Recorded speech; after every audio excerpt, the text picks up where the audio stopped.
السلام علیکم ورحمۃ اللہ وبرکاتہ۔ میں ہوں محمد عظیم سیفی اور آپ میرے اس یوٹیوب چینل پر قرآن سے زندگی تک کے پروگرام میں سورہ حجرات کی آیت نمبر 11 سے لے کر 13 تک کے مزید مضامین کی وضاحت پڑھیں گے۔ دعائے اللہ رب العزت جو کچھ بیان کیا جائے اس پر عمل کی بھی توفیق عطا فرمائے۔ اللہ تعالیٰ نے اس قرآن کریم کی آیت مقدسہ کے اندر علماء کرام لکھتے ہیں کہ اللہ تعالیٰ ایمان والوں کو ہدایت دے رہے ہیں کہ کسی مسلمان کا مذاق نہ اڑائیں، نہ عیب نکالیں، نہ اسے برا بھلا کہیں اور نہ ہی اسے برا لقب دیں۔ کوئی شخص دوسروں غریب یا کمزور تو ہو سکتا ہے، اس پر ہنسنا یا اس کو طنزاً پکارنا یہ بہت بڑا گناہ ہے۔ برے القاب ایمان کے منافی اور فسق کی علامت ہیں۔ جو شخص ان باتوں سے باز نہیں آئے گا تو وہ ظالموں میں سے ہو جائے گا۔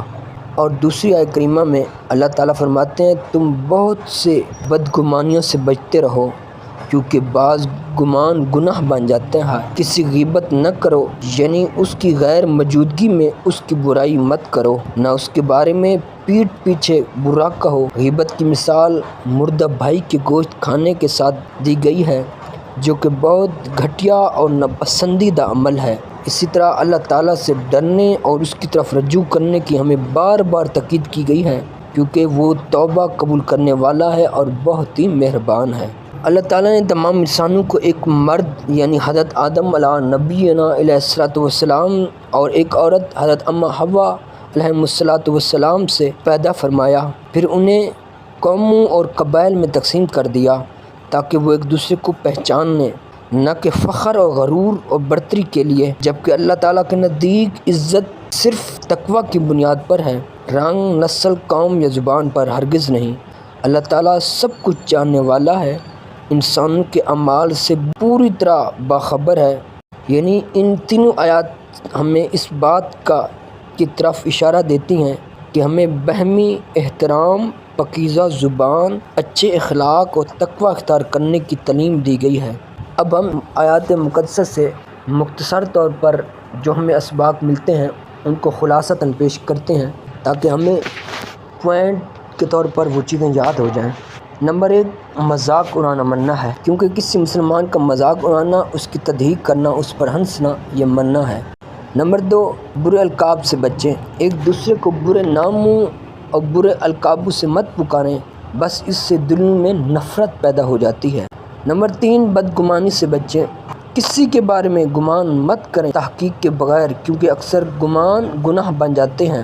نمبر 4، دوسروں کے عیب مت تلاش کیا کریں، لوگوں کو عیب نکالنا، ان میں خامیاں ڈھونڈنا ایمان کے یہ برعکس ہے، ایمان کے خلاف ہے، ایسا نہیں کرنا چاہیے۔ غیبت کرنا حرام کام ہے، اپنے کسی بھائی کی اس کی پشت پیچھے اس کا ایسا برائی کرنا جو اسے ناپسند ہو یہ سخت گناہ ہے۔ تمام انسان ایک باپ ہونے کے ناطے سب برابر ہیں، ان میں کسی کو بھی کوئی برتری حاصل نہیں۔ ہاں اگر تقوی ہی اصل فضیلت کا معیار ہے، اللہ کے نزدیک سب سے عزت والا اور فضیلت والا وہ شخص ہے جو زیادہ اللہ تعالیٰ کے نزدیک متقی اور پرہیزگار ہوگا۔ تو اللہ تعالیٰ ہمیں ان آیات کو سمجھ کر، اور اب ہم ان آیات تائید میں جو حضور نبی کریم صلی اللہ علیہ وسلم کے ارشادات پاک ہیں ان کی طرف ہم توجہ کرتے ہیں۔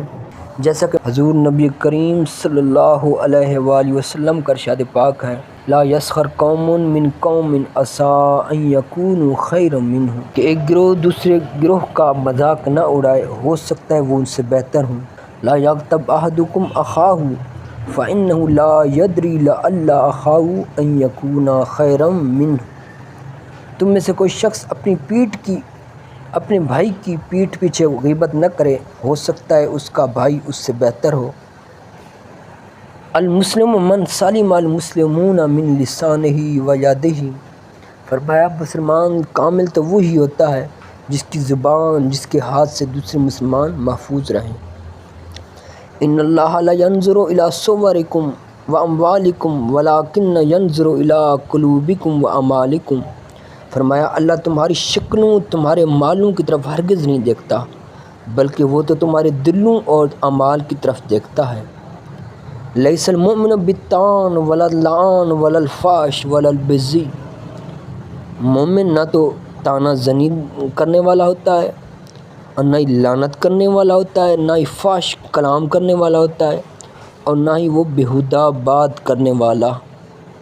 لا یؤمن احدکم حتی یحب لاخیہ ما یحب لنفسہ، فرمایا تم میں سے کوئی شخص اس وقت تک کامل مومن ہرگز نہیں ہو سکتا جب تک اپنے بھائی کے لیے وہی چیز پسند نہ کر لے جو وہ اپنے لیے پسند کر رہا ہے۔ اب ان آیات کی تائید میں حضور نبی صلی اللہ علیہ وسلم نے ایک حدیث پاک میں ارشاد فرمایا، ان الغیبۃ اکل لحم اخی میت، کہ بے شک غیبت کرنا مردے کے گوشت کو کھانے کے برابر ہے۔ لا یؤمن احدکم حتی یحب لاخیہ ما یحب لنفسہ، تم میں سے کوئی شخص اس وقت تک کامل ایمان والا نہیں ہو سکتا جب تک اپنے بھائی کے لیے وہی چیز پسند نہ کر لے جو وہ اپنے لیے پسند کرتا ہے۔ دعا ہے اللہ رب العزت جو کچھ بیان کیا اس پر عمل کی توفیق عطا فرمائے، ہمیں ان آیات مقدسہ کو اپنی زندگیوں میں اعمال میں نافذ کر کے اپنی زندگی کو سنوارنے کی توفیق عطا فرمائے۔ وآخر دعوانا الحمد للہ رب العالمین۔ السلام علیکم ورحمۃ اللہ وبرکاتہ۔